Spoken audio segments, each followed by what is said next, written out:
after 5 years caring for my paralyzed husband. Overheard him call me a free servant, so I left asterisk. The physical therapist had just left when I heard the laughter coming from David's room. Asterisk, 5 years. 60 months of waking every 3 hours to turn him of pureed meals and medication schedules, upping my nursing career on hold to become a full-time caregiver. 5 years since the accident that left my husband paralyzed from the waist down and transformed our marriage into something I no longer recognized.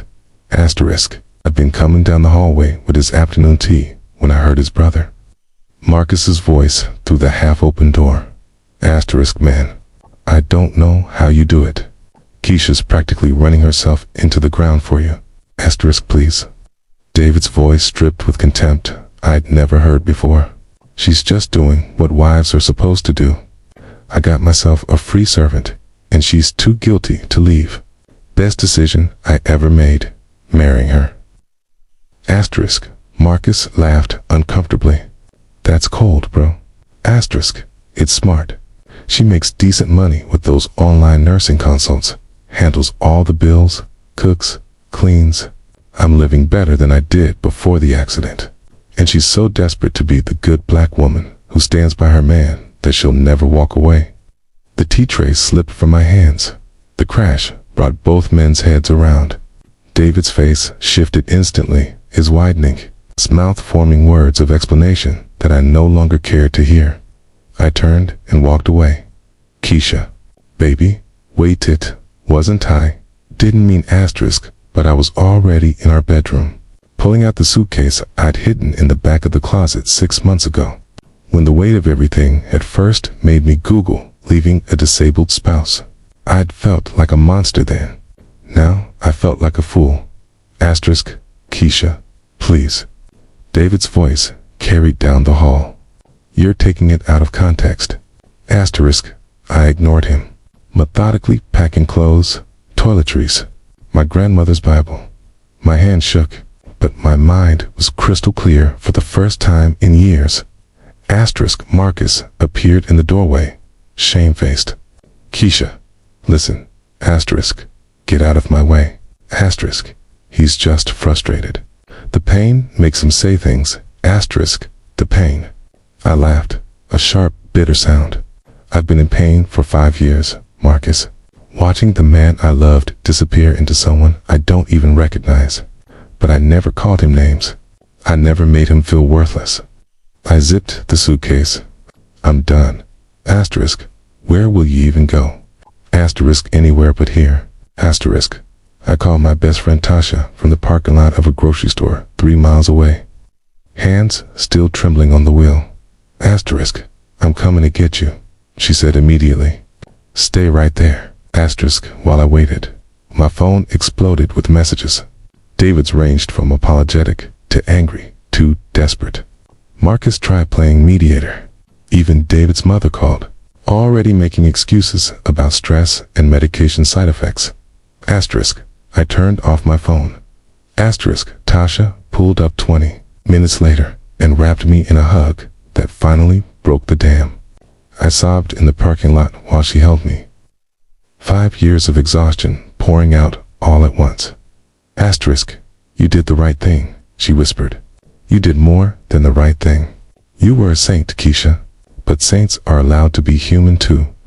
Asterisk, she took me to her apartment, fed me leftover lasagna, and let me cry myself to sleep on her couch. Asterisk, the next morning, I woke to 17 missed calls and 43 text messages. I deleted them all without reading and called a lawyer instead. Asterisk, I need to understand my options, I told the attorney, a sharp-eyed black woman named Patricia Morrison, who came highly recommended. Asterisk, she listened to my story without judgment, taking notes. First thing, you're not abandoning him. He has family, resources, and the ability to hire professional care.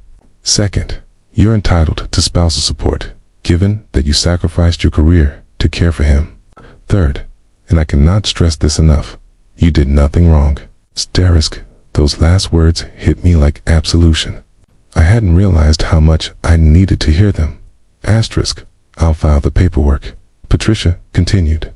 In the meantime, I'd recommend documenting everything: his care schedule, your financial contributions, any communication that demonstrates the emotional abuse. Asterisk, emotional abuse. I repeated, slowly. I'd never let myself use those words before. Asterisk, manipulation, verbal degradation, financial control, isolation. These are all forms of abuse. Mrs. Williams, disability doesn't excuse cruelty. Asterisk, I moved into a short-term rental and threw myself back into nursing. My former supervisor welcomed me back part-time, thrilled to have me. The work felt like coming home. I had forgotten what it was like to be valued, to use my skills for people who actually appreciated them. Asterisk, 3 weeks after I left, David's lawyer contacted mine. He wanted to negotiate. Asterisk, he's willing to forego spousal support if you agree to continue managing his medical care remotely, Patricia told me, barely concealing her disgust. Asterisk, absolutely not. Asterisk, good, because here's what we're actually going to do. Asterisk, the divorce took 8 months. David fought me on everything: the house, the savings, the division of assets. His family launched a social media campaign painting me as a heartless woman who abandoned her disabled husband in his time of need. Old church friends stopped calling. Asterisk, but new friends appeared. Women who'd escaped their own difficult marriages. Co-workers who respected my boundaries. Tasha, who reminded me daily that choosing myself wasn't selfish, it was survival. Asterisk, the day the divorce finalized, I drove to my grandmother's grave and sat in the grass beside her headstone. Asterisk, I know you always said for better or worse, I told her. But Grandma, he made me worse. He took the best parts of me and called them servitude. I don't think that's what you meant when you talked about marriage. Asterisk, the wind rustled through the trees, and I felt a peace I hadn't experienced in years. Asterisk, 6 months post-divorce, I ran into Marcus at the grocery store. He looked uncomfortable, but stopped to talk. Asterisk, how is he? I asked, surprising myself by actually caring about the answer. Asterisk, he's ... managing. Has a full-time caregiver now. His attitude's better, actually. I think losing you woke him up to some things. Marcus shifted his weight. For what it's worth, I'm sorry. I should have said something that day. Should have told him he was out of line. Asterisk, yes, you should have. I didn't let him off the hook. But thank you for saying so now. Asterisk, you look good, Keisha. Really good. Asterisk. I smiled. I feel good. Free. Asterisk, that evening, I sat on my small apartment balcony with a glass of wine, watching the sunset paint the sky in shades of orange and purple. My life wasn't perfect. I had debt to pay off, a career to rebuild, trust issues to work through in therapy, but it was mine. My phone buzzed with a text from my supervisor. Asterisk, that pediatric nurse manager position just opened up. I'd love to see you apply. Asterisk, asterisk. I stared at the message, feeling possibility bloom in my chest. The old Keisha would have hesitated, would have thought of reasons why she wasn't qualified, wasn't ready. Asterisk, the new Keisha typed back. Asterisk, send me the application. Asterisk, asterisk, 5 years of being called a free servant had taught me my worth by showing me exactly what it looked like to be valued at nothing. Now I knew better.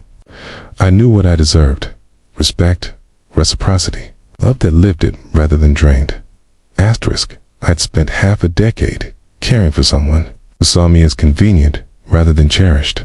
Never again. Asterisk, as I submitted my application that night, I thought about all the women still trapped in situations like mine, told that leaving makes them selfish, that love means endless sacrifice, that their pain matters less than someone else's comfort. Asterisk, I wanted them to know what I'd learned. Sometimes the most loving thing you can do is love yourself enough to walk away. Asterisk. And sometimes freedom doesn't look like a grand gesture. It looks like a suitcase, a good lawyer, and the courage to believe you deserve better. Asterisk, because you do. We all do.